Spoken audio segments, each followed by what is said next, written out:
सभी भैया बहनों को सुप्रभात। जैसा कि आप सभी को पूर्व विदित है कि उत्तर प्रदेश शासन के आदेशानुसार वही विद्यालय में शीतावकाश चल रहा है। तो इस शीतावकाश में आप लोग अपने घर पर कुछ क्रियाकलाप करें, कुछ पठन पाठन करें। इसके उद्देश्य से अपना जो विद्यालय परिवार है नागाजी सरस्वती विद्या मंदिर भोजापुर, यह पुनः अवकाश के उपरांत अवकाश के समय में आप घर पर कुछ क्रियाकलाप करें, इस हेतु ऑनलाइन शिक्षण पुनः प्रारंभ किया गया है, ताकि आप घर पर रहें तो कुछ समय अपने विषय वस्तु का अच्छे से पठन पाठन कर सकें। उसी क्रम में आज मैं आप लोगों के सामने संस्कृत व्याकरण में प्रकरण है अव्यय पढ़ाने के लिए मैं यहाँ उपस्थित हुआ हूँ। इसके पहले आप लोग उपसर्ग पढ़ चुके, धातु रूप पढ़ चुके हैं। तो धातु रूप के बाद तुरंत अगला पाठ आपका अव्यय है। तो अव्यय आज हम लोग पढ़ेंगे। अव्यय होता क्या है, अव्यय क्या है, इसके बारे में आज हम लोग जानेंगे।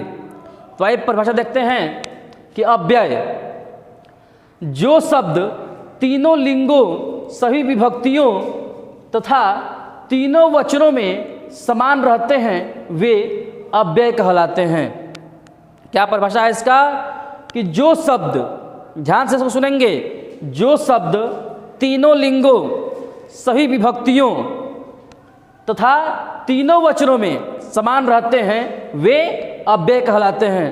अब तीनों लिंगों का मतलब क्या है कि हमारे संस्कृत में तीन ही लिंग होते हैं, पुल्लिंग, स्त्रीलिंग और नपुंसक लिंग। अब मान लीजिए अगर रामः रामौ रामाः, यहाँ रहा ना राम शब्द क्या है, पुल्लिंग शब्द है। वही फिर बालिका क्या है, स्त्रीलिंग शब्द है। और पुष्प क्या है, नपुंसक लिंग है। तो वही यहाँ कह रहा है कि तीनों लिंगों, पुल्लिंग, स्त्रीलिंग और नपुंसक लिंग, तीनों लिंगों में अव्यय का प्रयोग होता है।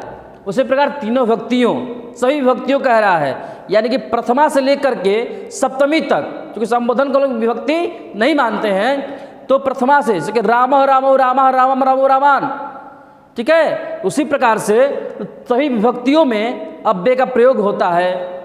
फिर याद दे रहा है तीनों वचनों, एक वचन, द्विवचन, बहुवचन। रामः एक वचन है, रामौ द्विवचन, रामाः बहुवचन। मतलब तीनों में हमारा अव्यय क्या है, समान रहता है, इसका परिवर्तन नहीं होता है।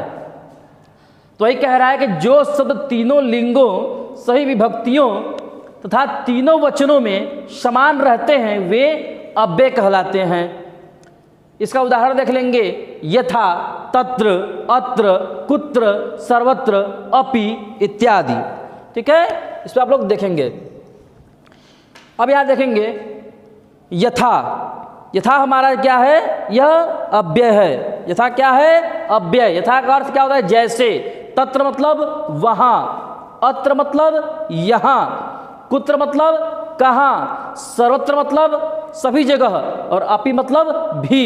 इसी प्रकार से अव्यय अनेक हैं। यह चूंकि मैं सारा अव्यय यहाँ लिख नहीं सकता, पढ़ा नहीं सकता, इसलिए मैं कुछ ही अव्यय का प्रयोग दिखा रहा हूँ। ठीक है, तो यहाँ देखेंगे कि उदाहरण में यथा, तत्र, अत्र, कुत्र, सर्वत्र, अपि और इत्यादि, या मैंने इत्यादि लिख दिया, यानी कि भी और आगे हैं।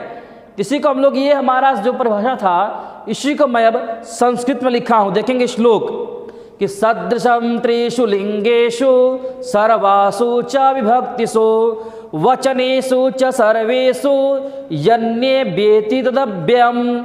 यहाँ देखेंगे, फिर देखेंगे इसको, सदृशम त्रिषु लिंगेषु, यही कह रहा है कि जहाँ सभी जगह तीनों लिंगों में, सर्वासु च विभक्तिषु, सभी विभक्तियों में, वचनेषु च सर्वेषु, सभी वचनों में, यन्ये वेति, अब इसका देखेंगे अर्थ, यन्ये वेति, जिसका व्यय न हो, यन्ये वेति मतलब जिसका व्यय न हो, उसे हम लोग तदव्ययम, उसको हम लोग क्या कहते हैं, तद अव्ययम।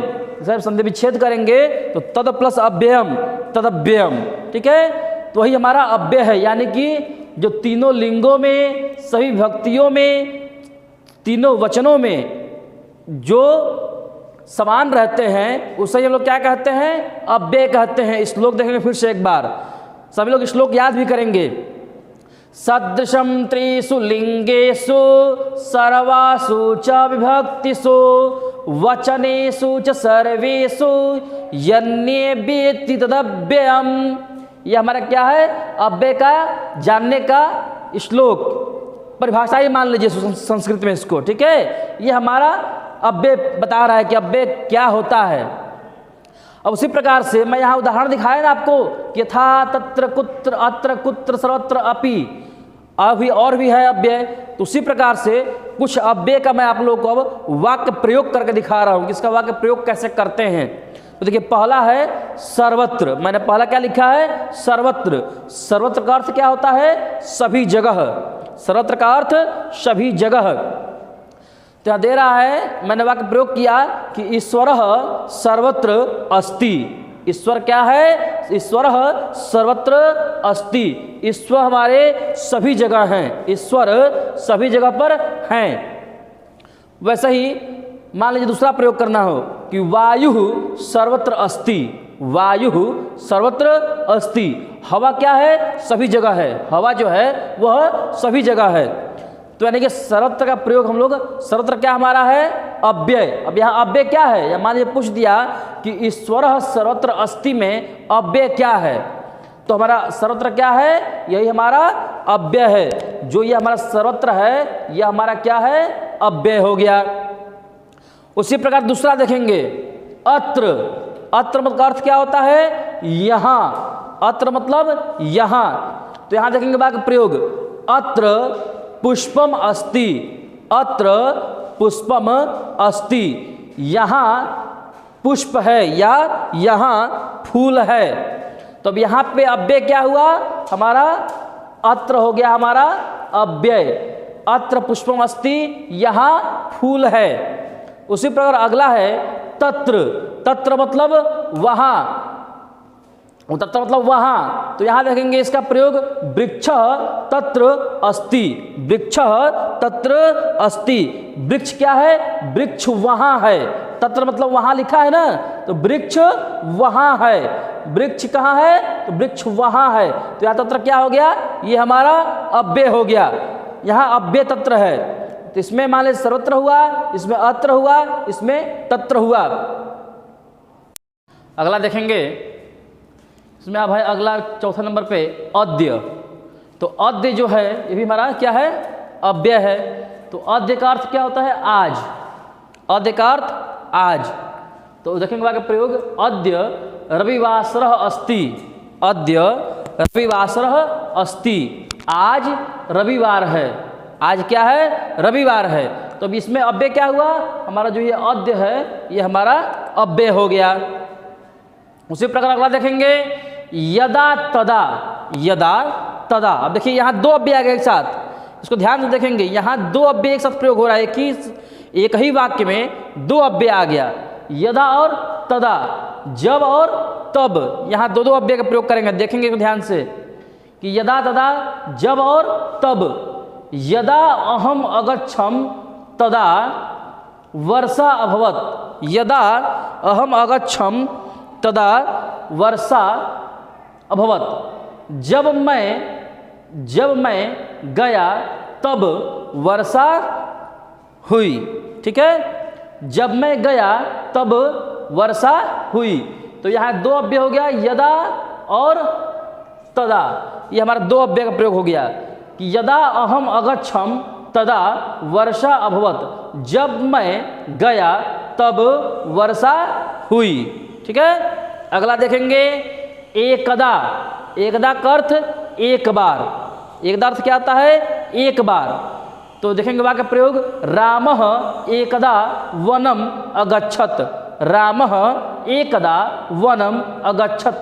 तो यहाँ क्या है? एकदा हमारा अव्यय है।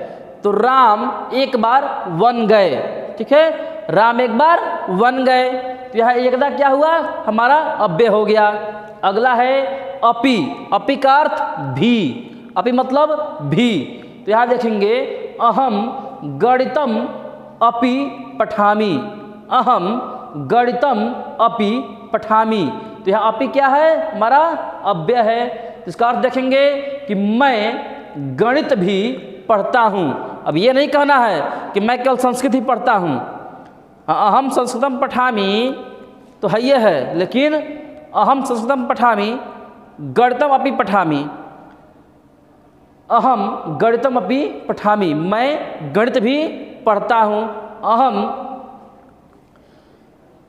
ये आंग्ल भाषायाम अपि पठामी, मैं अंग्रेजी भी पढ़ता हूँ। ठीक है, यानी कि सभी विषय को पढ़ना है तो यहाँ दिखाना है कि भी। अब जहाँ भी का प्रयोग है क्या हुआ, भी हमारा क्या है, अव्यय है। अहम गणितम अपि पठामी, मैं गणित भी पढ़ता हूँ। अगला देखेंगे यत्र तत्र, यहाँ भी दो अव्यय आ गया। देखेंगे यत्र और तत्र, जहाँ तहाँ भी कह सकते हैं, जैसे कि यहाँ वहाँ है तो आप जहाँ तहाँ भी कह सकते हैं। ठीक है, जहाँ तहाँ, बहुत जगह हिंदी में देखे होंगे कि यहाँ वहाँ के लोग जहाँ तहाँ कह देते हैं, तो भी हमारा सही है कि यहाँ वहाँ। तो देखेंगे इसका कि यत्र संस्कृतम अस्ति, यत्र संस्कृतम अस्ति तत्र संस्कृति ही अस्ति। यत्र संस्कृतम अस्ति तत्र संस्कृति ही अस्ति। जहाँ संस्कृत है वहाँ संस्कृति है, जहाँ संस्कृत है वहाँ क्या है, संस्कृति है। संस्कृति मतलब कल्चर। ठीक है, कल्चर, जैसा हमारा संस्कृत रहे, जैसा हमारा रहेगा व्यवहार से कल्चर होगा। तो यहाँ कह रहे हैं कि जहाँ यत्र संस्कृतम अस्ति तत्र संस्कृति ही अस्ति। जहाँ संस्कृत है वहाँ क्या है, संस्कृति है। ठीक है, अगला है सर्वदा। सर्वदा मतलब हमेशा। सर्वदा का अर्थ क्या होता है, हमेशा। तो यहाँ देखेंगे, अब यहाँ पर देखेंगे इसको, यहाँ यत्र और तत्र, यह दोनों क्या है, ये हमारा अव्यय हो गया। अगला देखेंगे सर्वदा। तो सर्वदा का अर्थ क्या होता है, हमेशा। तो सर्वदा सत्यम वदेत, सर्वदा सत्यम वदेत, हमेशा सत्य बोलो, हमेशा सत्य बोलो। तो यहाँ क्या है, जो हमारा सर्वदा है ये हमारा क्या हो गया, अव्यय हो गया। ठीक है, सर्वदा जो हमारा है वह अव्यय हो गया। अगला है यथा तथा, यथा तथा, जैसा वैसा। ठीक है, जैसा वैसा। तो देखेंगे यथा राजा तथा प्रजा, यथा राजा तथा प्रजा। देखिए जैसा राजा वैसा प्रजा, जैसा राजा वैसा प्रजा। तो यहाँ क्या है, यथा और तथा दोनों क्या है, ये हमारा अव्यय है। जिस बताया ना कि जैसा राजा वैसा प्रजा।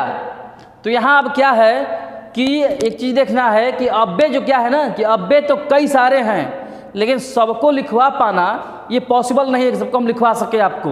तो इसको आप लोग अपने से पढ़ेंगे, अगर कहीं मिलता है इसका प्रयोग तो करेंगे, गलत या सही जो भी करके लाएंगे तो उसको मैं आगे आपको सिखाऊंगा।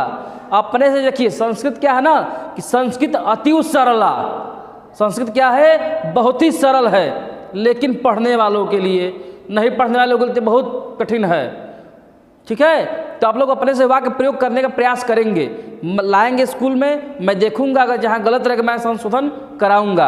अब इसका देखिए, मुझे बताया ना कि जो हमारा अव्यय है वह तीनों लिंगों, तीनों सभी विभक्तियों और तीनों वचनों में समान रहता है। जैसे कि एग्जाम्पल अब देखेंगे, अभी तो मैंने आपको ब्लैक बोर्ड पर दिखाया, अब आप लोग साधारण भाषा में समझेंगे कि अब हिंदी में समझाता हूँ आपको कि मैं यहाँ पढ़ता हूँ। ठीक है, मैं यहाँ पढ़ता हूँ, मैं क्या हुआ, एक वचन। वे दोनों यहाँ पढ़ते हैं, वे दोनों यहाँ पढ़ते हैं। तो दोनों में क्या आया, यहाँ शब्द जो है समान हो गया।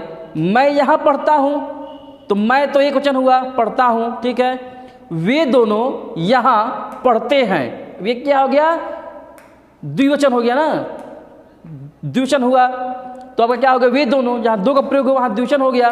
तो वे दोनों पढ़ते हैं, देखिए पढ़ क्रिया भी चेंज हो रही है हमारी, यहाँ पढ़ता हूँ, यहाँ पढ़ते हैं। और यहाँ क्या है, यहाँ जो यहाँ शब्द है वो हमारा सेम है, माने कि यही अव्यय है। फिर बहुवचन देखेंगे कि हम सभी यहाँ पढ़ते हैं, हम सभी यहाँ पढ़ते हैं। तो देखिए मैं जो हुआ वह एक वचन हो गया, वे दोनों दो द्वितीय वचन द्विवचन हो गया। और हम सभी जो आया वो हमारा क्या आ गया, बहुवचन, यानी कि हमारा वचन चेंज हो रहा है, लेकिन हमारा जो अव्यय है यहाँ शब्द जो है, यहाँ हमारा जो अव्यय है वह वही है, वह सेम है। ठीक है, यानी कि अव्यय हमारा क्या हो गया एग्जाम्पल में कि सेम, समान रहे, अव्यय चेंज या घटता बढ़ता नहीं है। अव्यय हमारा जो भी है वह समान है, अव्यय में कहीं कोई लेकिन नहीं है। ठीक है, इसको आप लोग ध्यान से देखेंगे, इसका प्रयोग करने का प्रयास करेंगे, जितना संभव हो सकता है वो प्रयोग करेंगे। जहाँ गलती हो डरना नहीं है, गलत या सही जो भी आए उसका प्रयोग करके लाएंगे, मैं उसका संशोधन कराऊंगा। आप लोग कहीं घबराना नहीं है इसमें, तो आप लोग उसको मन से घर में पढ़ेंगे। यही आपका आज के लिए गृह कार्य है। इसको आप लोग संस्कृत व्याकरण की कॉपी पर लिखेंगे और लिखने के बाद इसको याद करेंगे। धन्यवाद।